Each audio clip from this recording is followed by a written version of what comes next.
जय श्री कृष्ण। राधे राधे। मित्रों, अर्जुने भगवान कृष्ण ने छठा अध्यायना 37 श्लोक में भगवान ने बात करी।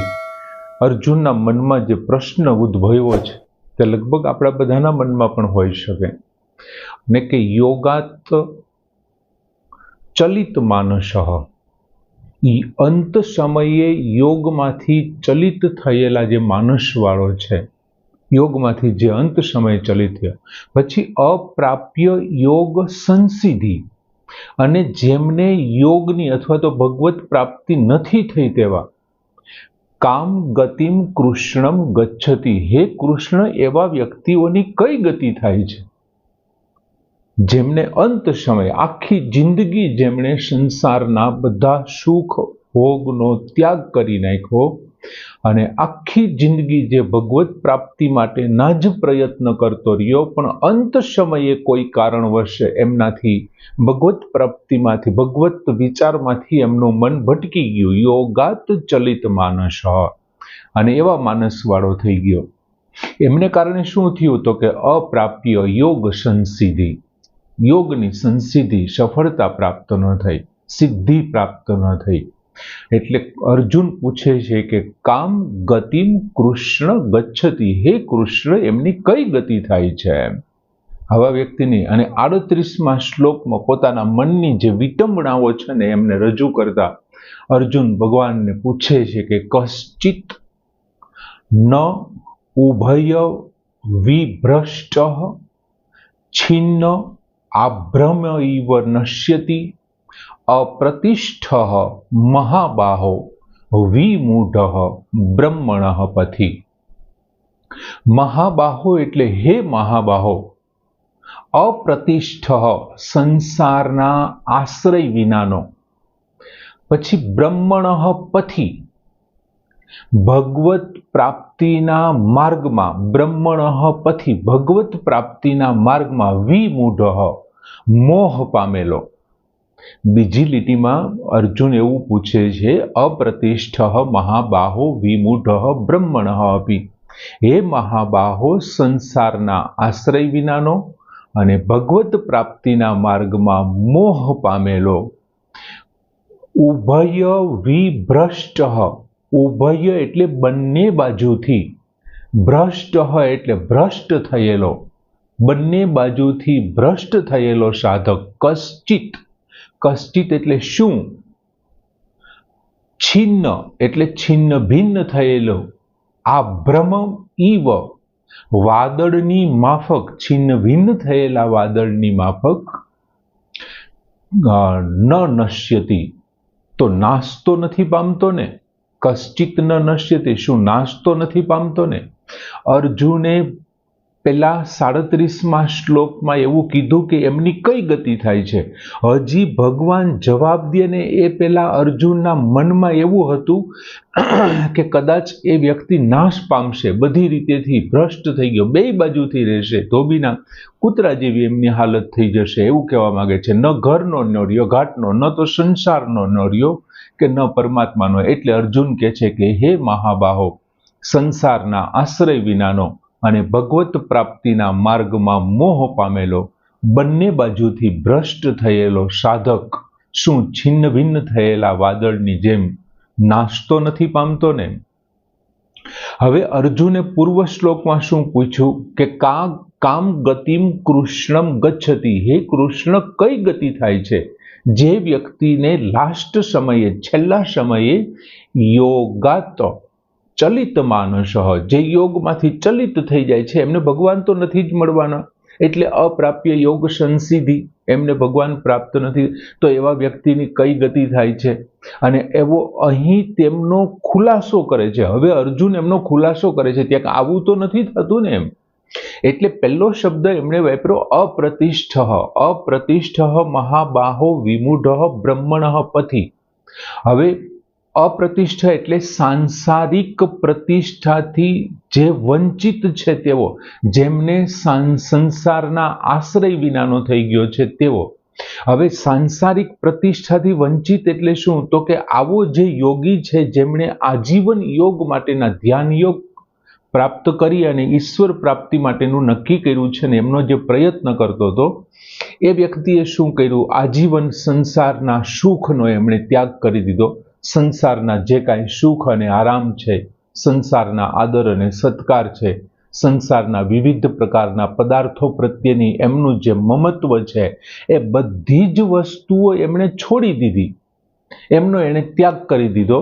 એમના સત્કાર જ ન કર્યો. બીજું જે એનો ઉદ્દેશ્ય પણ નથી. એમનો આદર સત્કાર કરવો, સંસારને રાખવું એમનો ઉદ્દેશ્ય પણ નથી. હવે બીજું શું થયું? તો કે બીજું સ્વર્ગની બાબતમાં. સ્વર્ગ પણ એમનો ઉદ્દેશ્ય નહોતું જીવિત અવસ્થામાં. અને ત્રીજી બાબત શું થઈ? તો કે યોગ, અપ્રાપ્ય યોગ સંસિદ્ધિ. એમને યોગની સંસિદ્ધિ પણ ન થઈ, એટલે કે એને જીવિત અવસ્થામાં પરમાત્માની પ્રાપ્તિ પણ ન થઈ. શું કામ ન થઈ? તો કે યોગાત ચલિત માનસ, અંતિમ સમયે કોઈ કારણોસર એમનું મન છે એ યોગમાંથી હટી ગયું, પરમ તત્વમાંથી હટી ગયું. એમને કારણે યોગની પ્રાપ્તિ પણ ન થઈ. અંત સમયે સાધનાથી એ વિચલિત થઈ ગયો. અંત સમયે એમને કારણે અપ્રાપ્ય યોગ સંસિદ્ધિ. હવે એક બાજુથી સંસાર તો એમણે પહેલેથી છોડી દીધો છે.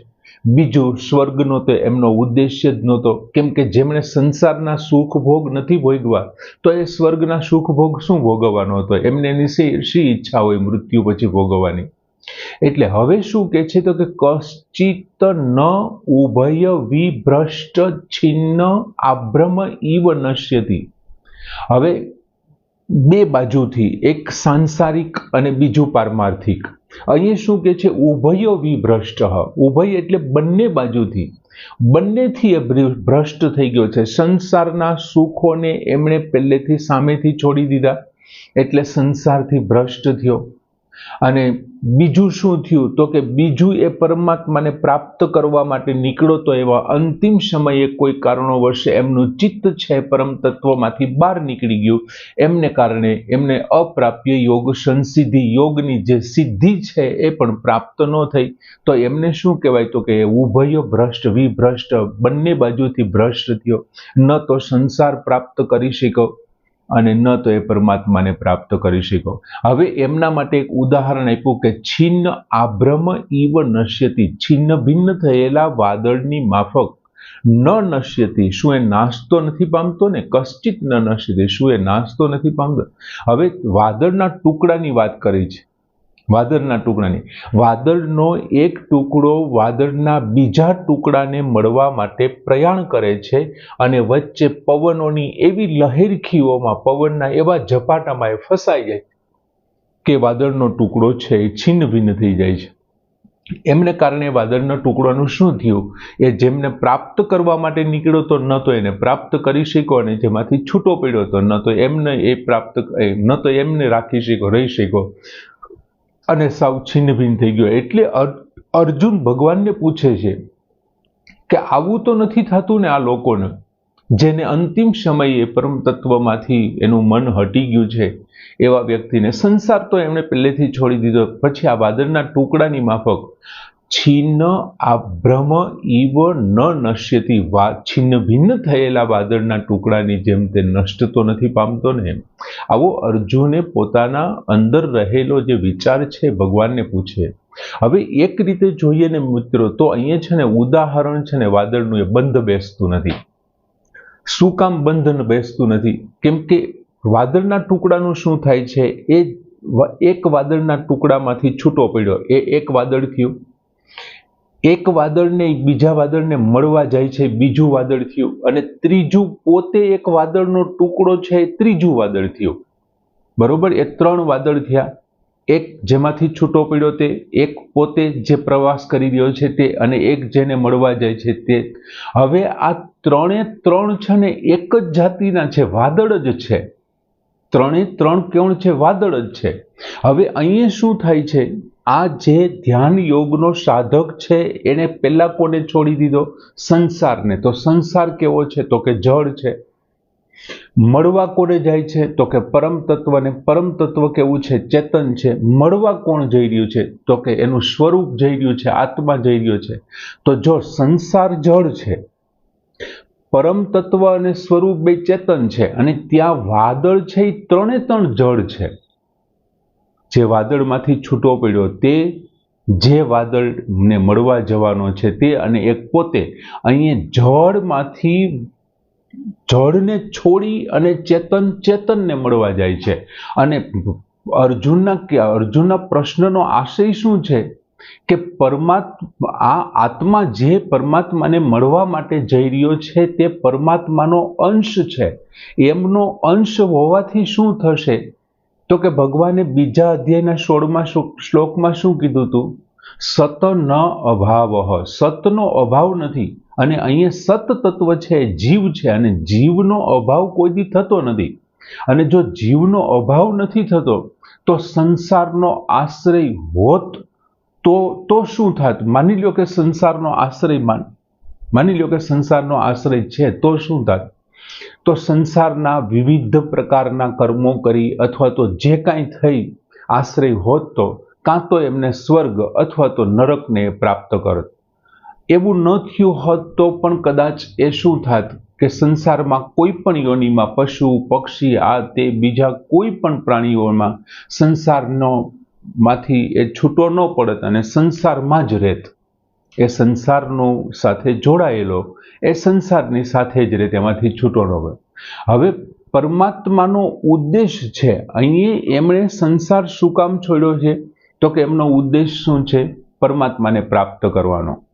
પણ કોઈ કારણોસર અંતિમ સમયે એના ઉદ્દેશ્ય અનુસાર એમની સાધનમાં સ્થિતિ ન થઈ અને ત્યાંથી એ ભ્રષ્ટ થયો, તો હવે એની કેવી ગતિ થશે એવું અર્જુન કહે છે. કોઈ કારણોસર થયું શું તો કે અંતિમ સમયે કારણ શું થયું કંઈ ખબર નહીં, પણ એ જે પરમ તત્વને પામવા માટે નીકળ્યો હતો, સંસારને તો એમણે છોડી જ દીધો છે, એટલે સંસાર સાથે હવે એનું જોડાણ તો નથી જ રહ્યું.